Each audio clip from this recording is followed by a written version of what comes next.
Hi అండి, welcome to my channel. ఇవాళ తొలి ఏకాదశి కదండి. సో మీకు అందరికీ తొలి ఏకాదశి శుభాకాంక్షలు. ఫస్ట్ ఆఫ్ ఆల్, సో ఈ తొలి ఏకాదశికి మనము దేవుడికి నైవేద్యంగా పేలాల పిండిని తయారు చేసుకుంటామండి. ఈ పేలాల పిండిని మనం దేవుడికి నైవేద్యంగా పెడతాము.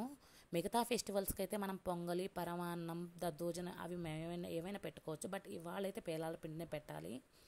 సో ఇప్పుడు పేలాల పిండి ఎలా ప్రిపేర్ చేసుకోవాలంటే, మనం వాటర్ని బాగా బాయిల్ చేసుకొని వాటరు బబుల్స్ వచ్చే వరకు వేడయ్యాక దాంట్లోనే జొన్నలు వేసి ఒక 2 minutes ఉంచుకొనేసి వడసిబ్బిలోకి వడబోసుకుంటాం. ఈ వడబోసుకున్నాక వాటిల్ని కొద్దిగా క్లాత్ మీద తడిపోయే వరకు ఉంచుకున్నాక ఇలాగ పేలాలు తర్వాత కొద్దిగా జొన్నలను వేసుకొనేసి వేయించుకొని ఇలాగ పేలాల్లాగా తయారు చేసుకుంటాం అన్నమాట.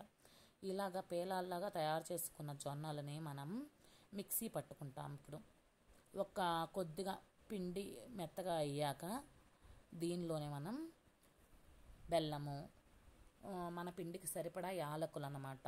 అది మన ఇష్టము. ఒక 5 కానీ 10 కానీ 6 to 7 అది మన ఇష్టము. అలా వేసుకున్నాకి మిక్సీ పట్టుకుంటామండి. సో ఇలాగ మిక్సీ పట్టుకోవడంతో పేలాల పిండి రెడీ అయిపోతుంది. సో ఈ పేలాల పిండి మనం నైవేద్యంగా పెడతాం దేవుడికి ఇవాళ. మీరు ఎవరైనా ట్రై చేయకపోతే ఇలా ట్రై చేయండి. Please like, share, subscribe my channel. Thank you అండి.